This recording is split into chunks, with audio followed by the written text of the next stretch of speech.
Golkar dan Nasdem memang angkanya turun dari 9 menjadi 7 untuk Golkar, sementara Nasdem dari 7 menjadi 6,3%. Karena masih di bawah sampling error kita, pengurangannya, naik turunnya, saya pikir kita melihatnya mereka relatif stagnan gitu, Mas. Stagnan gitu ya, tidak bergerak. Nasdem salah langkah. Surya Paloh mumet, pemilik garis keras Nasdem anjlok. Benar kata Fahri Hamzah. Strategi Nasdem usung Anies salah fatal. Ditulis oleh tim redaksi jurnal, dikutip dari berbagai sumber. Halo, kembali berjumpa dengan suara Fani Bakri di channel media 45. Sementara Partai Nasdem yang notabene sudah resmi mencalonkan Pak Anies juga belum kelihatan partai ini mengalami atau setidaknya mendulang insentif elektoral dengan pencalonan Pak Anies, kotel efeknya tadi. Mungkin kita perlu siapkan perdebatan antara saya dengan ahli strateginya Nasdem. Siapa, Bang? Ya siapalah gitu ya, untuk membedah strategi Anda itu benar atau tidak. Nah, nih di belak-belakan nih nanti ya, nih kita siapin ya. Kita siapin. Karena menurut saya ini strateginya salah. Gitu. Begitu meledak antitesis, posisi Nasdem yang berada di dalam pemerintahan bingung. Gue kok ada di dalam, padahal gue antitesis. Nah, di posisi sekarang ini sebetulnya ya itu harusnya dia keluar aja dong. Nah, kalau udah kayak nah itu yang saya bilang. Kayak gimana sih lu? Gimana? Kita temenan berempat, dia nggak diajak kan? Kalau berani itu harus ada penegasan. Oh, dianya. Ya kan gini, Anda mau ke sana, ya kan, orang lain mau ke sana. Waktu orang mau ke sana, Anda mau ke sana itu, Anda harus bilang, saya mau ke sana, nggak ke sono lagi. Ini enggak. Anda bilang Anda mau ke sana, tapi lah Anda sono gitu. Karena setelah Nasdem mendeklarasikan Anies sebagai capresnya, secara survei ternyata malah semakin turun. Di semua lembaga survei, suara Nasdem itu konsisten turun. Apalah artinya menang jadi capres atau cawapres, tapi di Senayan suaranya nggak ada. Mereka nggak mau, semua partai berpikir seperti itu, gitu. Termasuk Nasdem sendiri, gitu.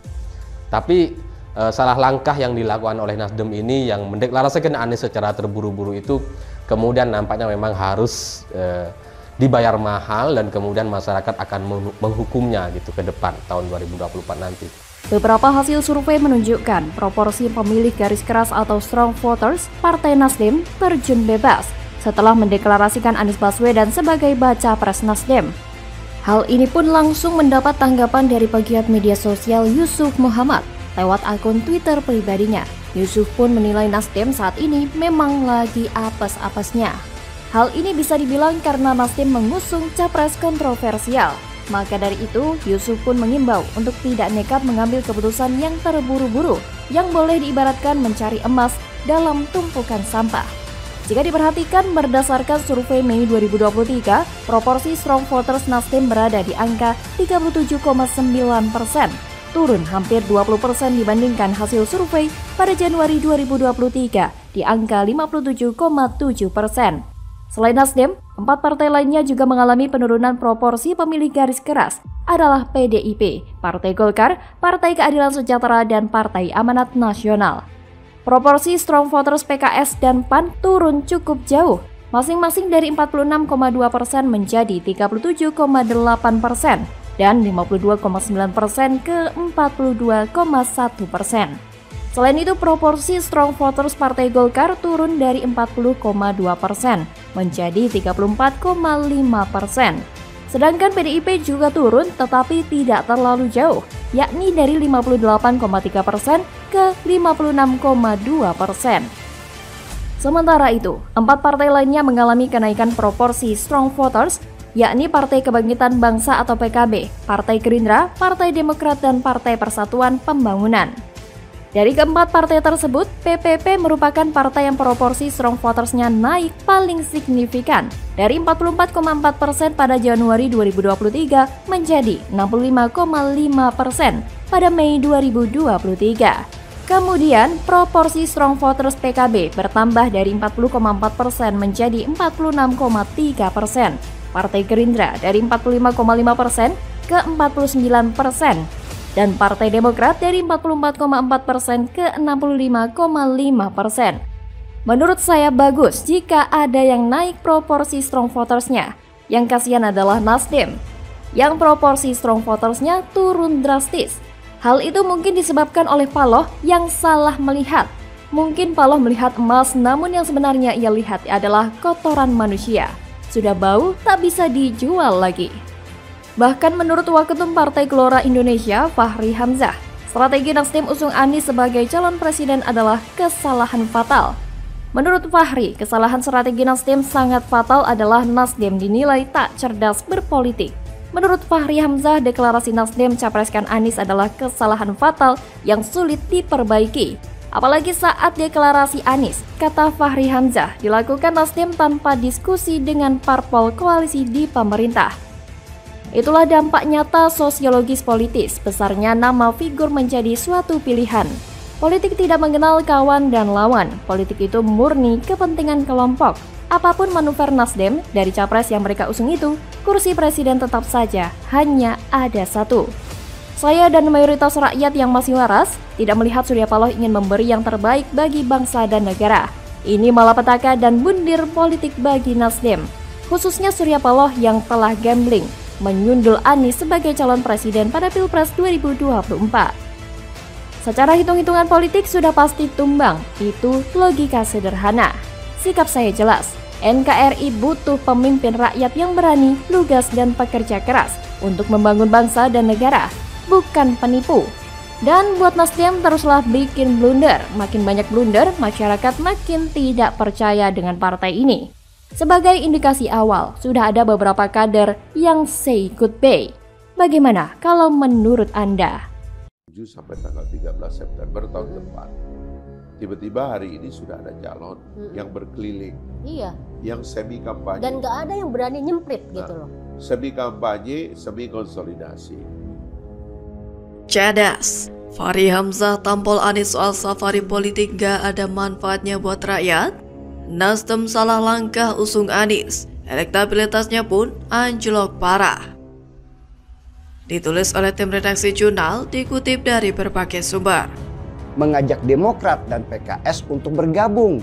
Maka itu seperti oase buat Demokrat dan PKS yang memang sedang kehausan. Halo, kembali lagi dengan saya Nana Janiago di channel Media 45. Wakil Ketua Umum Partai Gelombang Rakyat Indonesia atau Gelora, Fahri Hamzah menyinggung mengenai deklarasi bakal calon presiden. Ia menyebutkan jika agenda tersebut penuh dengan drama. Disebutkan Fahri Hamzah, deklarasi bakal calon presiden telah dilakukan pada tahun lalu. Namun, pada saat ini masih belum pasti. Tapi saat ini sudah ada 3 orang yang dipastikan sebagai bakal calon presiden. Mereka adalah Ganjar Pranowo, Anies Baswedan, dan Prabowo Subianto.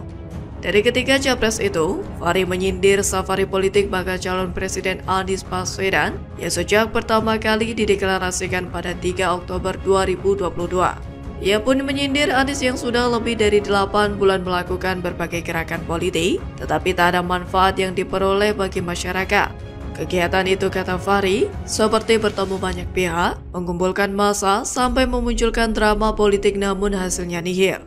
Memang safari politik Anies tidak memiliki efek apapun bagi masyarakat, karena Anies lebih mementingkan gagasan. Itu sebabnya dia pernah bilang jangan pernah meremehkan kekuatan kata-kata dan gagasan. Setiap orang yang punya gagasan harus punya narasi yang kuat agar dapat diikuti oleh orang lain. Sedangkan aksi itu nomor sekian. Yang penting gagasan dulu baru narasi. Itulah mengapa selama 5 tahun Anies tidak ngapa-ngapain. Kerjanya cuma bangun narasi seolah dia sudah kerja, padahal tidak kerja. Kerjanya hanya bikin gagasan tapi tidak ada hasilnya. Wajar saja kalau Jakarta tidak banyak melakukan pembangunan dalam 5 tahun terakhir, ternyata karena narasinya belum selesai disusun. Gagasan dan narasinya harus dibikin dulu, lalu didiskusikan, dievaluasi lagi, kemudian dirapatkan, diperbaiki lagi, dipelajari lagi, lalu dibahas dalam rapat lagi, begitu seterusnya sampai lebaran kuda. Anies ini lebih pantas kalau jadi pembicara saja. Cukup dengan teori, tidak usah kerja. Modal mulut sudah cukup, jadi gubernur tapi modal cuap-cuap hasilnya ya acak-acakan. Itulah mengapa saat kampanye ia tak memberikan efek apapun bagi masyarakat. Selain itu, elektabilitas Anies juga kian merosot di bawah Ganjar Pranowo dan Prabowo Subianto.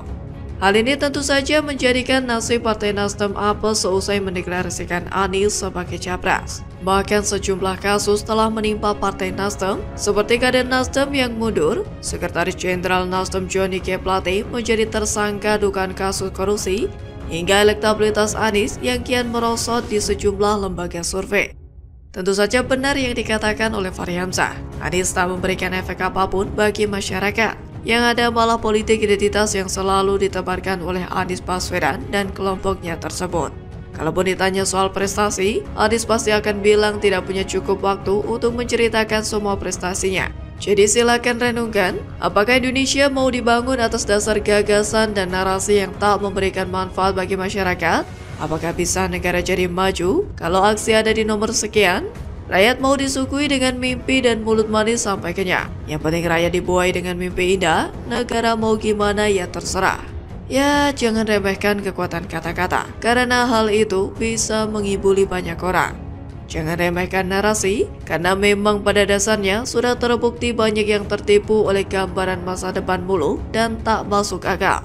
Jadi kesimpulannya, jangan terlalu percaya dengan safari narasi yang dibuat Anies dan tim hurinya. Banyak manipulasi, banyak drama murahan, gak bermanfaat juga bagi masyarakat. Aslinya ini, Anies memang gak bisa kerja. Jadi, bagaimana menurut Anda?